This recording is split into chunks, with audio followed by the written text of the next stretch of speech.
전쟁이 종결되면 전쟁 당사자들이 휴전 후 체결하는 협정이 있습니다. 바로 평화협정입니다. 1953년 7월 27일 한국전쟁은 휴전협정을 맺고 종결되었습니다. 평화협정은 말 그대로 전쟁을 종료하고 평화를 회복하기 위해서 맺는 협정이죠. 그런데 안타깝게도 당시의 남북은 서로의 입장 차이가 너무나 컸기 때문에 평화협정을 제대로 맺지 못했습니다. 2018년 판문점에서 남북의 정상이 만났을 때 평화협정, 종전선언이라는 말들이 막 쏟아져 나왔습니다. 그때만 해도 역사적 합의가 이루어진 것이라 여겨졌고 남과 북의 전면적 교류와 협력이 이루어져 진정한 평화와 화해의 길이 열릴 줄 알았습니다. 그런데 현재는 어떻습니까? 언제 전쟁이 발발해도 이상할 것 전혀 없는 그런 상황으로 다시 흐르고 있다 해도 과언이 아니겠습니다. 이처럼 진정한 화해의 길은 멀고도 험난한 것입니다. 여기 모인 대다수의 분들이 다 자녀를 키워내셨고 또는 한창 자녀들을 키우시는 부모님들이십니다. 자녀가 외동이든 여럿이든 자녀를 키우면서 화해를 시키는 일은 어느 때부터 종종 생기기 마련입니다. 그때마다 우리는 어떡합니까? 먼저 일어난 상황의 설명을 듣습니다. 그리고 양쪽의 입장이나 생각을 듣습니다. 어린 자녀들은 서로의 생각이나 의견을 좁히거나 해결할 능력이 부족하여서 부모나 어른들이 도와주게 됩니다. 그렇게 화해라는 이름으로 서로의 감정을 이해시켜주고 또 앞으로 어떻게 하길 바라는 마음으로 방법도 알려주며 그 상황을 해결시키고 다시 처음처럼 즐거운 마음으로 지내며 놀 수 있도록 도와주게 됩니다. 혹 화해를 했는데 서먹하고 이전과 같지 않다면 결론은 진정한 화해가 이루어지지 않은 것입니다. 다시 남북한 얘기로 넘어와서 우리도 아직 갈 길이 멀어 보입니다. 서로가 서로의 이야기를 들어보려고 테이블도 마련하고 함께 식사도 하고 이야기도 나눠보지만 여전히 제자리 혹은 오히려 이전보다 더 못한 관계가 되었는지도 모르겠습니다. 화해는 양쪽의 합의가 이루어져야 가능합니다. 가해자의 사죄만으로 끝이 나는 것이 아닙니다.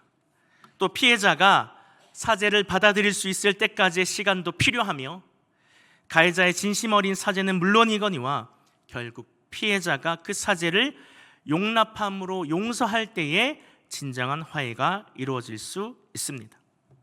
하지만 불완전한 우리 인간의 화해는 좀처럼 쉽지 않은 것이 사실이고 현실입니다. 그러나 불완전한 화해가 난무한 이 땅에 단 한 가지 완전한 화해의 모델이 있습니다. 바로 그리스도 예수의 십자가를 통한 하나님과 우리 인간 사이의 화해입니다. 우리는 이 완전한 화해를 면밀히 잘 살펴볼 필요가 있습니다. 이 화해는 피해자가 가해자에게 먼저 손을 내밀고 기다리며 이룬 화해입니다. 가해자가 진심으로 사죄하기만 하면 피해자는 이를 언제든지 용납해 줍니다. 그 자리에서 즉시 용서받습니다. 세상에 이런 화해가 어디 있습니까? 정말 세상에는 이런 화해가 없을 것 같습니다. 하나님의 형상으로 지음받은 우리는 피조 세계를 잘 다스리라는 사명을 받았습니다. 또한 영원토록 창조주 되시는 하나님과 함께 사는 복도 받았습니다. 그런데 하나님의 사랑의 결정체인 인간이 딴 길로 가기 시작합니다. 불순종하는 것입니다. 먹지 말아야 할 금단의 열매에 손을 댑니다. 그로 인해 하나님을 떠나 살게 됩니다. 살인합니다. 간음합니다. 갖가지 더러운 흉악한 죄 가운데 살아갑니다. 자기를 위하여 높은 탑을 쌓습니다. 하나님 외에 다른 신을 섬깁니다. 로마서 1장 29절 30절까지 사도 바울이 기록해 놓은 악의 덕목을 보십시오. 곧 모든 불의, 추악, 탐욕, 악의가 가득한 자요, 시기, 살인, 분쟁, 사기, 악독이 가득한 자요, 수근수근하는 자요, 비방하는 자요, 하나님께서 미워하시는 자요, 능욕하는 자요, 교만한 자요, 자랑하는 자요, 악을 도모하는 자요, 부모를 거역하는 자요. 여러분, 세상의 뉴스를 보면서 이 구절에 해당하는 사람들이 나올 때 우리는 어떻게 합니까? 또 이들이 법정에서 말도 안 되게 낮은 형량을 선고받았을 때 우리는 분노합니다. 그런데 여러분, 사실 저와 여러분 모두는 하나님 앞에 이러한 자라는 사실을 부정할 수 없음을 고백합니다. 그런데 이 가운데 하나님께서는 우리에게 정말 놀라운 은혜를 베풀어 주셨다는 사실입니다. 하나님을 떠난 죄인에게, 하나님의 법을 어긴 가해자에게 하나님이 먼저 손을 내미셨습니다. 먼저 화해를 요청하신 것입니다. 사도 바울은 고린도후서 5장 20절에 이같이 이야기합니다. 그러므로 우리가 그리스도를 대신하여 사신이 되어 하나님이 우리를 통하여 너희를 권면하시는 것 같이 그리스도를 대신하여 간청하노니 너희는 하나님과 화목하라. 하나님의 은혜로 화해의 길이 열렸으니 모두가 깨닫고 하나님과 다시 화목합시다. 그렇게 간청하고 있는 것입니다. 에베소서 2장 14절, 그는 우리의 화평이신지라 둘로 하나를 만드사 원수된 것 곧 중간에 막힌 담을 자기 육체로 허시고. 하나님은 당신과 우리 사이에 화목제물인 예수를 두셨습니다. 당신의 아들 예수를 십자가 위에서 희생제물로 죽게 하셔서 하나님과 우리의 사이가 해결되었습니다. 이제 누구든지 하나님 앞에 나와 예수의 이름으로 죄를 자복하고 회개하면 하나님이 들으시고 용납하셔서 그에게 용서를 베풀어 주시는 것입니다. 우리 옆에 있는 분들에게 이렇게 한번 말해 봅시다. 하나님이 우리를 용서하신 이 방법을 잘 기억합시다.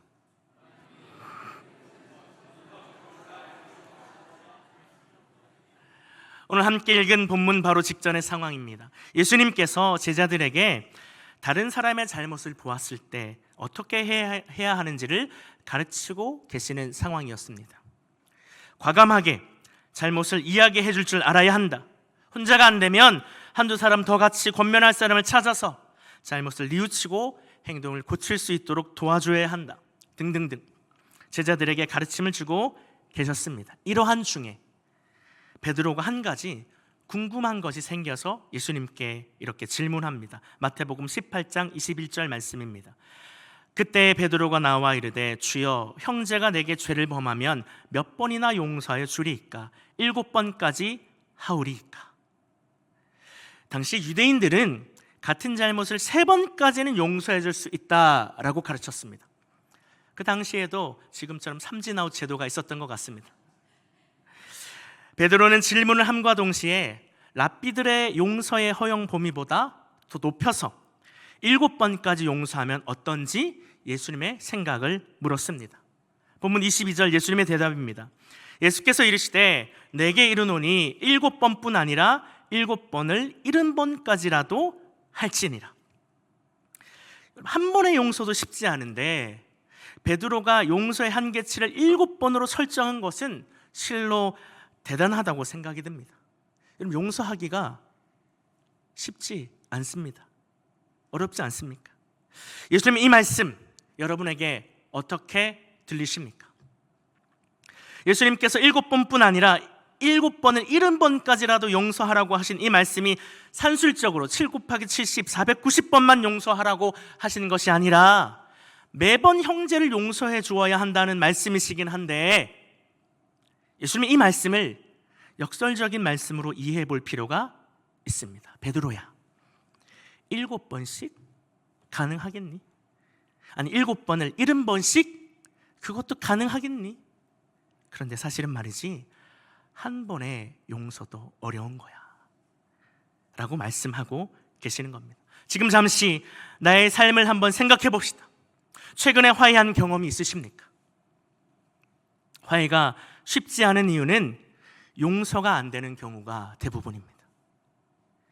과거에 당한 억울한 일이 있는데 많은 세월이 흘러 진실이 이러했음을 밝혀주는 한 TV 프로그램에 전부 나온 이야기들입니다.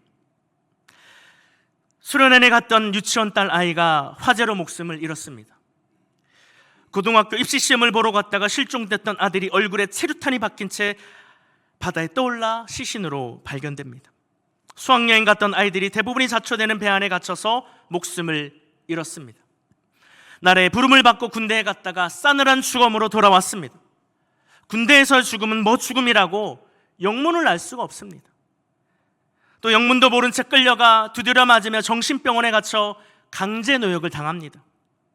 국군을 숨겨줬는데 인민군을 숨겨줬다는 오해를 받아서 억울하게 옥살이하고 수십 년 동안 친자식의 생사를 모르고 살아갑니다. 불이 났습니다. 불이 나서 출동한 소방관들이 아들이 갇혀 있다는 얘기를 듣고 수색을 벌이다가 건물이 무너져 내리는 바람에 다 매몰됩니다. 매몰된 동료를 한 명이라도 구조해보겠다고 동료 소방관 250명이 모여서 매몰 현장에서 구조 활동을 벌였습니다. 전원을 다 구출했으나 7명 중에 1명만 목숨을 건지고 6명이 순직합니다. 그런데 알고 보니 그 집에 아들은 집에 있지 않았고 심지어 불을 낸 이가 그 집 아들이었습니다. 여러분, 이 일이 베드로에게 일어났다면 7번의 용서가 가능하겠습니까? 여러분에게 일어난다면 용서하실 수 있겠습니까? 용서는 결코 쉽지 않습니다. 그것이 사소한 일이든지 생사에 관한 일이든지 쉽지 않습니다.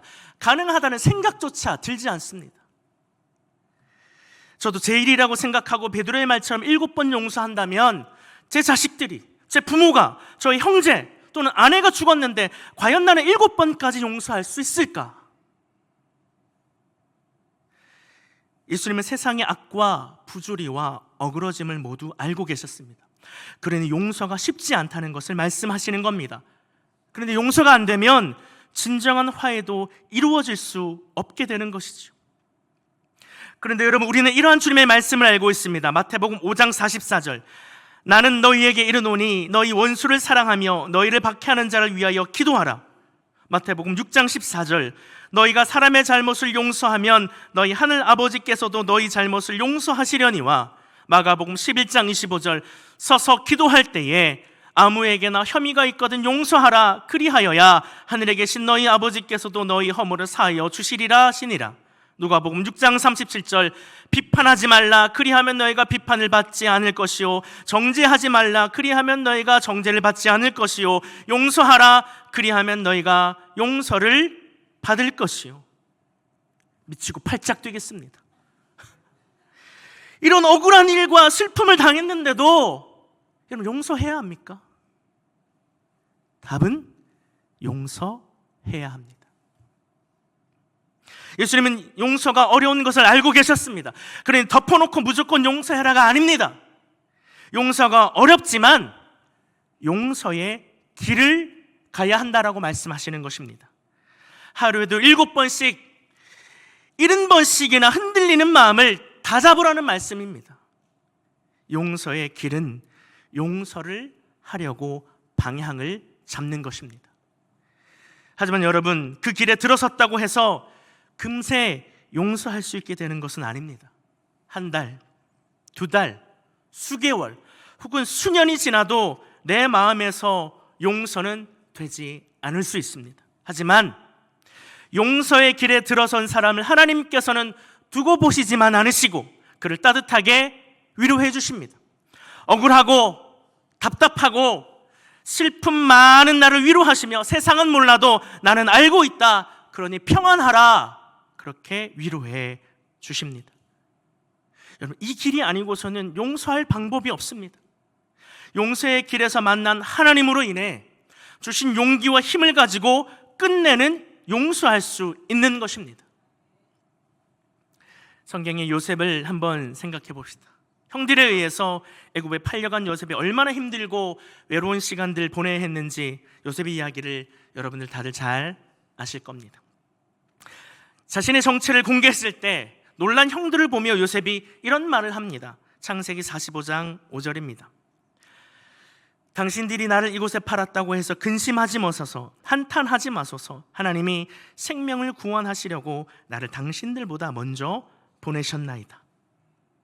형들에 대한 보복 심리가 작용될 수도 있었을 것이지만 요셉에게는 그 마음이 엿보이지 않습니다. 요셉은 이 모든 것이 하나님의 섭리임을 형들 앞에서 고백하고 있습니다. 요셉은 애굽의 총리가 되기까지 8년 후부터 갖은 어려움을 겪었지만 결국 왕의 신임을 얻으며 총리의 자리까지 올랐습니다. 근데 그 과정 중에 자신을 구덩이에 넣고 자신을 상인들에게 팔던 형들의 얼굴이 수도 없이 떠올랐을 겁니다. 그 순간마다 바득바득 이가 갈렸을지도 모릅니다. 그때마다 요셉은 마음을 다잡으며 하나님을 의지하며 용서의 길을 걸었을 것입니다. 그래서인지 성경에는 요셉이 상황이 비관하고 좌절하는 내용이 보이질 않습니다. 오히려 하나님이 그와 함께 하셔서 형통했다는 기사들을 많이 찾아볼 수 있습니다. 하나님의 위로하심입니다.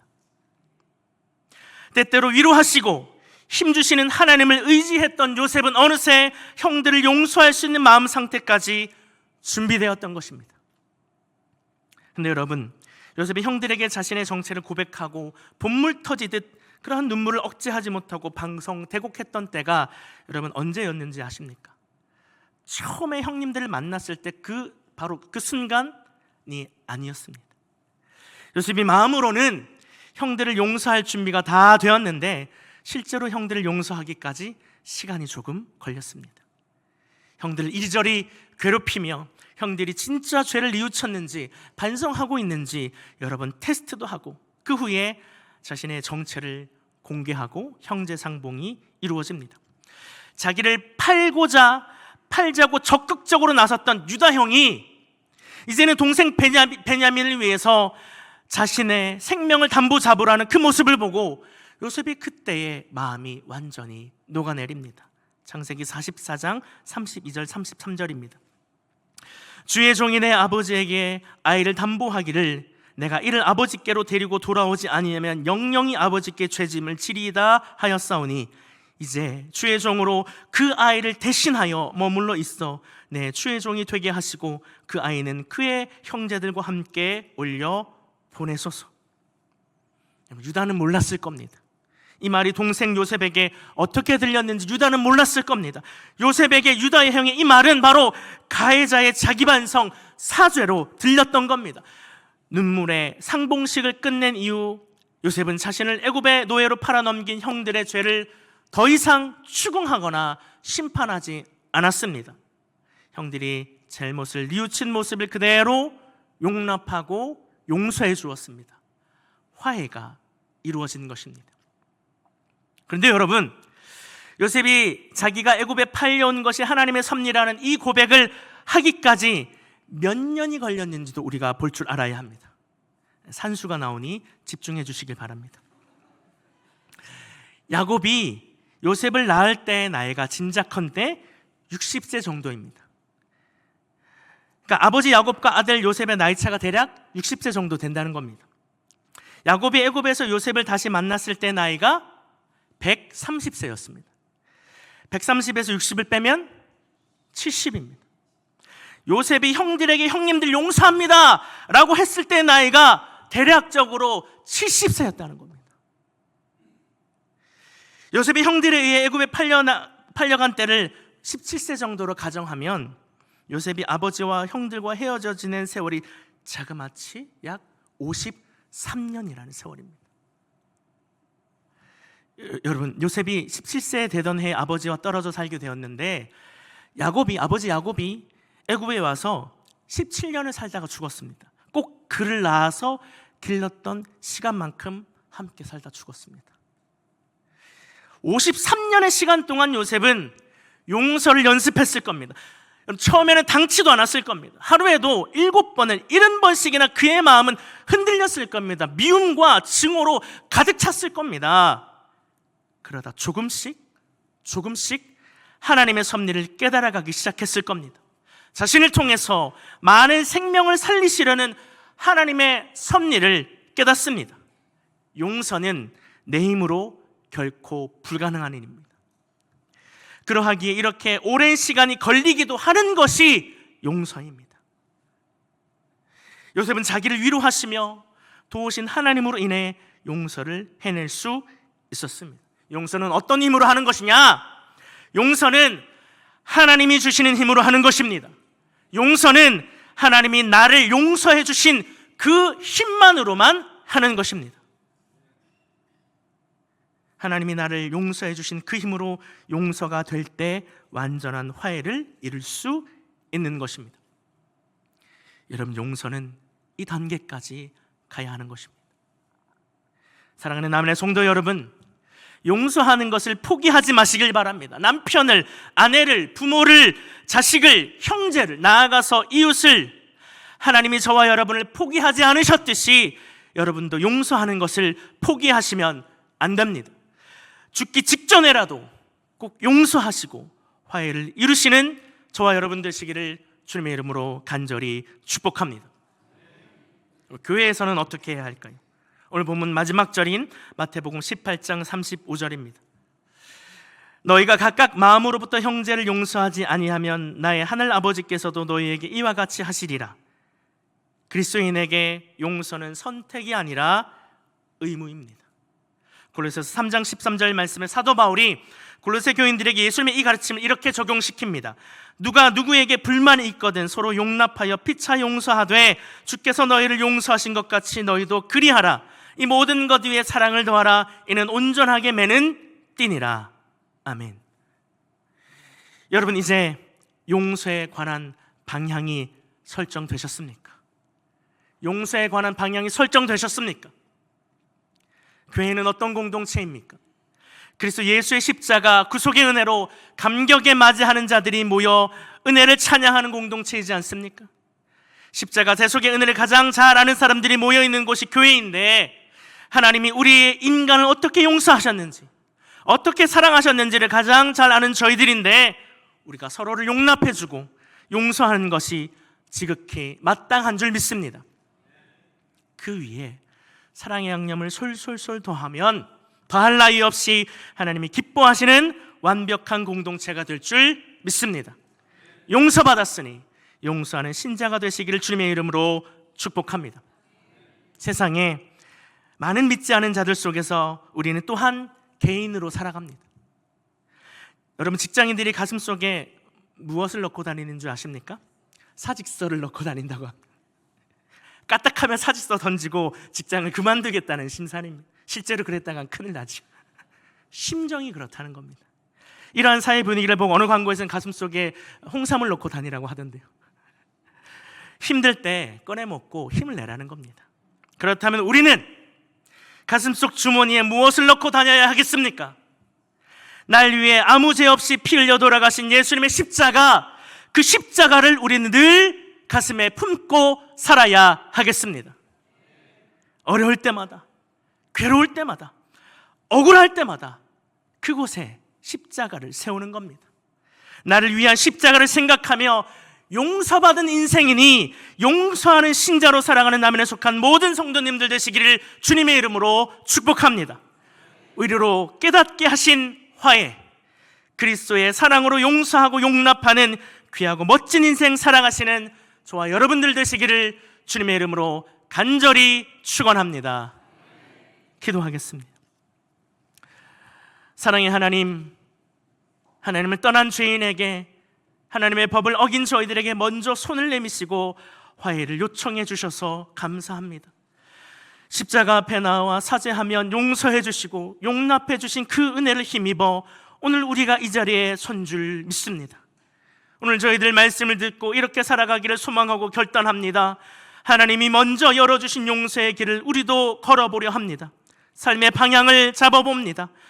우리가 용서하지 못해 하루에도 7번을 70번씩이나 마음이 괴롭지만 그래도 이 길을 걸어가려 합니다. 수일이 걸려도 수십 년이 걸려도 용서를 이루어내겠습니다. 우리를 그냥 내버려 두지 마시고 용서의 길 가는 저희들을 친히 위로하여 주시옵소서.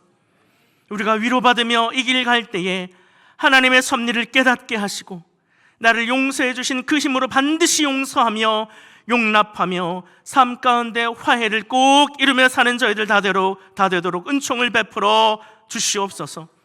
그리스도의 십자가를 가슴에 품습니다. 어려울 때마다, 괴로울 때마다, 억울할 때마다 그곳에 십자가를 세우고 용서받은 인생이니 용서하는 신자로 살아가는 남현의 모든 성도님들 되도록 역사하여 주시옵소서. 이 모든 말씀 살아계신 우리 구주 예수 그리스도의 이름으로 간절히 기도하옵나이다. 아멘.